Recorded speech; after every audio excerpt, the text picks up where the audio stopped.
ఒకటవ రోజు మొదటి అధ్యాయం. కార్తీక పురాణ మహత్యం.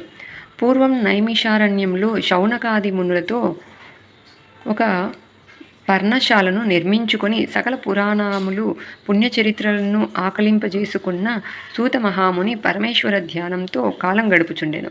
ఒక పరి శౌనకాది మునులు సూత మహర్షిని గాంచి అంజలి ఘటించి ఈ విధంగా ప్రార్థించిరి.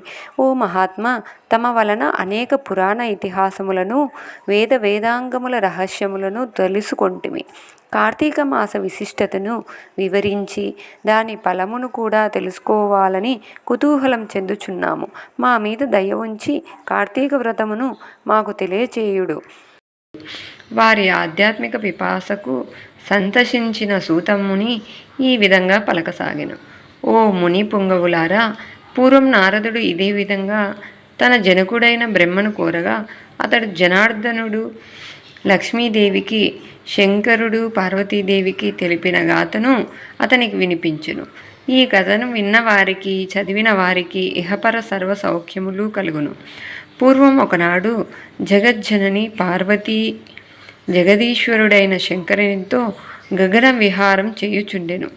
అట్టి సమయమున పార్వతీ మహాదేవ, సకల సంపదలను కలిగించునట్టిది, సమస్త వర్ణముల వారు ఆచరింపదగినది, శాస్త్ర విషితమైనది, సూర్యచంద్రులు ఉన్నంత కాలము ఆచరింపబడేది అయిన పవిత్రమైన వ్రతమును గూర్చి నాకు తెలియజేయమని ప్రార్థించినది. ఆమె మాటలు విన్న శంకరుడు ప్రశాంతముగా నవ్వి, ఇదే విషయమును గూర్చి భూలోకమున ఇప్పుడే నీవడిగిన ప్రశ్నకు సమాధానము వశిష్ఠ మహర్షి జనక మహారాజుకు చెబుతున్నాడు. నీవు ఆ దృశ్యమును చూడమనెను.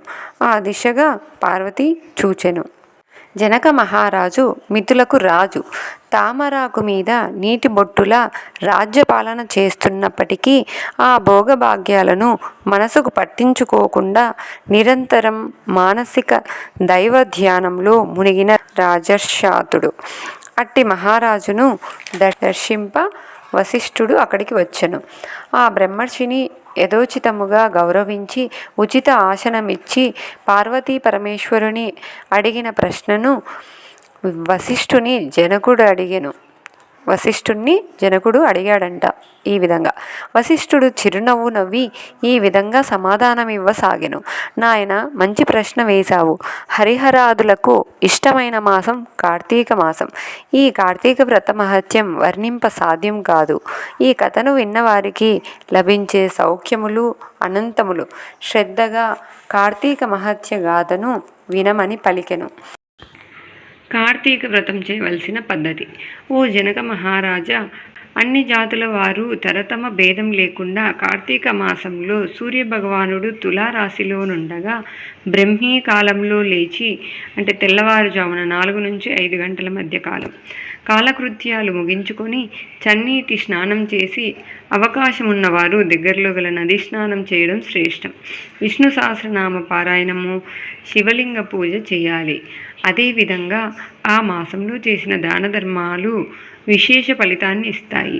ముందుగా కార్తీక మాసాధిపతి అయిన దామోదరునికి నమస్కరించి, కార్తీక దామోదర తండ్రి, నేను ఆచరించు కార్తీక వ్రతమునకు ఎట్టి ఇబ్బందులు రాకుండా చూసి నన్ను అనుగ్రహించు ఓ దేవా అని ప్రార్థించి ఈ కార్తీక వ్రతమును ప్రారంభించాలి. కార్తీక స్నానం ఎలా చేయాలి? ఓ రాజా, ఈ వ్రతం ఆచరించేవారు కార్తీక మాసంలో తెల్లవారుజాముననే లేచి కాలకృత్యాలు ముగించుకొని సమీపమున ఉన్న నదికి పోయి స్నానం చేసి నదీ సంకల్పం చెప్పుకొని, సంకల్పం రానివారు కార్తీక మాసంలో తెల్లవారుజామున నదుల వద్ద పురోహితులచే చెప్పించుకోవచ్చు. పవిత్ర గంగను, శివకేశవులను, భైరవుని ప్రార్థించి సూర్యభగవానునికి అర్ఘ్యదానం చేసి పితృదేవతలకు తర్పణాలిచ్చిన పిమ్మట నది ఒడ్డున గట్టుపై 3 దోసిళ్లు నీళ్లు వదలాలి.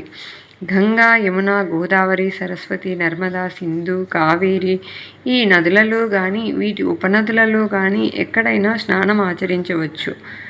పిమ్మట తడి బట్టలను వదిలి మడిబట్టలు ధరించి శ్రీ మహావిష్ణువుకు ప్రీతికరమైన పువ్వులను కోసుకొని తెచ్చుకోవాలి.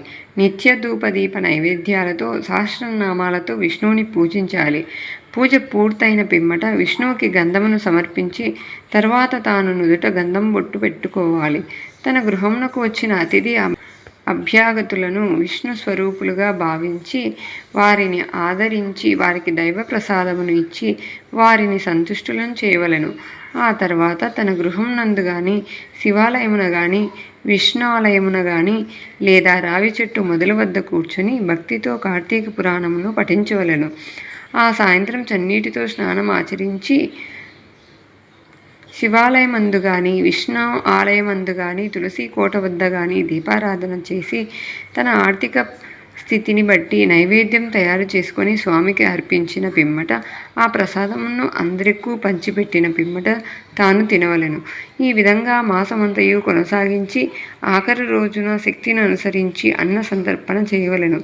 ఎవరైతే నియమ నిష్టలతో ఈ వ్రతమును ఆచరించెదరో వారికి పూర్వజన్మ దోషాలు తొలగుటతో పాటు అంత్యమున మోక్ష ప్రాప్తిని పొందగలరు. ఈ వ్రతం చేయుటకు శక్తి చాలని వారు వ్రతం చేయు వారిని దర్శించి వారికి నమస్కరించినా చాలును. వారికి కూడా కార్తీక వ్రత ఆచరణ ఫలం లభించును. అందువలన కార్తీక మాసంలో నదీ స్నానం చేద్దాం. దైవానుగ్రహంతో ఆరోగ్యంగా జీవితం. ప్రథమ అధ్యాయం సమాప్తం.